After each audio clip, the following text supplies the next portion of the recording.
Welcome to Guys, Guns, and Gears. Here we're going to go through some welding equipment with a focus on safety equipment, some do's, some don'ts, things to keep in mind when purchasing and using welding equipment, and while you're welding, what to keep in mind. I'm going to start off with a pretty obvious piece of equipment, and that's your helmet. You don't have to break the bank on this, but you definitely need to have a helmet. Get the best one you can afford that's within your price range. Save up if you need to, but do not weld without a helmet. Welding without one results in extremely painful burns to your eyes and taking time off of work. And did I mention the extremely painful part? Don't do it. So I just want to highlight this helmet, why I have this one. I've gone through a few helmets over the years, and the last few have been very similar in that I get a really big viewing area, especially if you're welding in tight areas. That big viewing area is really handy if you're trying to look sideways, look up, look down, not just straight ahead. Often I'm welding underneath vehicles or in tight areas on equipment, and it's very, very helpful to have that big viewing area, as well as you'll see two sensors on the bottom and two on the top. So those are what kick on the auto darkening, and having those sensors, 4 of them, means that if I'm welding and the bottom 2 are blocked, or 3, and all I can see is through that corner, it's still going to auto darken. Or blocking top, it's still going to auto darken. Won't do you any good unless it senses that welding light and it darkens itself. Replace the batteries as needed. These are rechargeable solar. As you weld, it's charging that battery, and it lasts quite a long time, years in fact. So now let's look at some other personal protection equipment. One more word on these. You can get the inexpensive ones for like $35 on Amazon. And I have one of those, so if my kids are going to help me or watch as we're welding, they can just use the inexpensive one, and it works just as well, protects your eyes just as well. But the viewing area is, half or a third as big as this, and only 2 sensors generally with a little knob on the side to change the darkness. All right, gloves. This right here is not a welding glove. Personally, I would rather wear no glove at all than this type of glove, a jersey glove, something that's not proper leather, actual leather.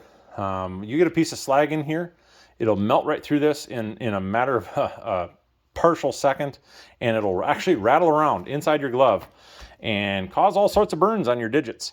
You don't want to have that slag inside your glove.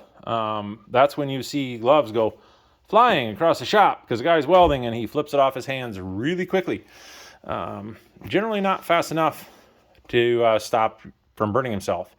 All right, then we've got 2 different kinds of gloves here, and I use both pretty frequently. If I'm going to do some lighter welding, if I'm just tacking things together, not burning in something real hot, I'll use this, whatever it says, Nomex lined.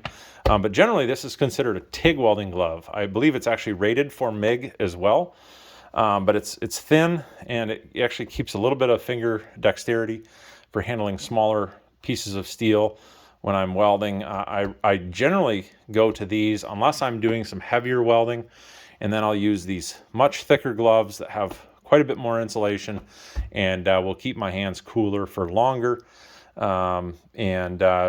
As you can see, these aren't that old, because usually you'll see my heavy ones, the fingers will shrink right in and basically form fit around my nose picker, and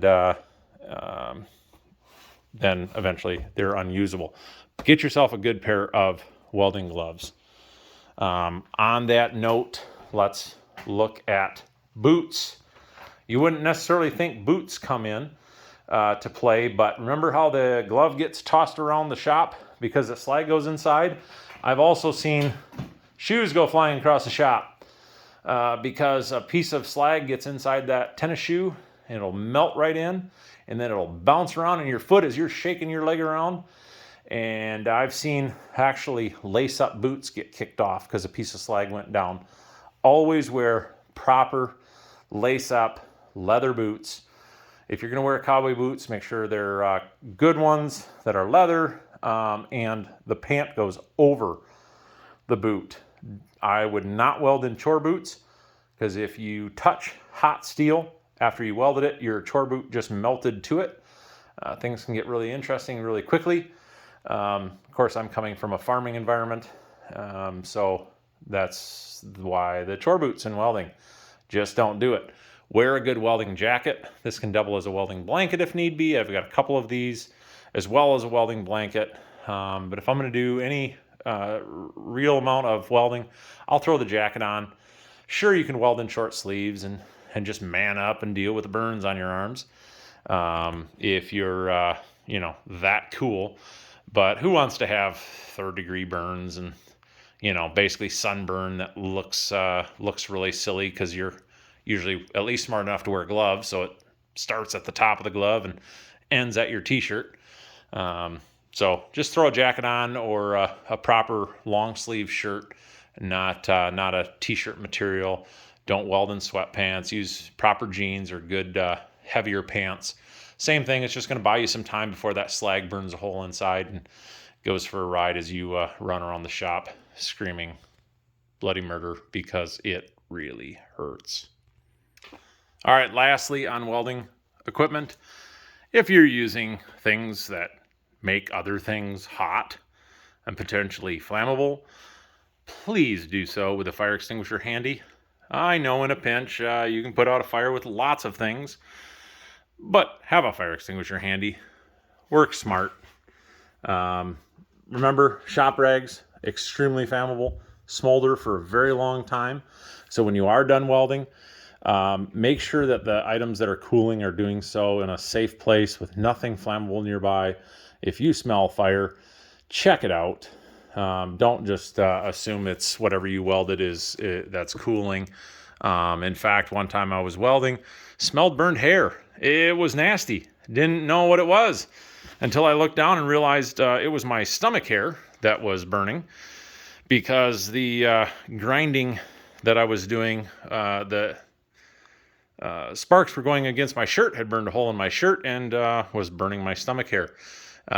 Weirder things have happened. I also lit a drain on fire and had like 8-foot tall flames shooting out of the shop drain, because apparently somebody had allowed something flammable to go down the drain. You never know what can start on fire. Please have a fire extinguisher or two handy when you're working in welding and using flammable things. Thanks for watching. Appreciate you tuning in. Have a good one.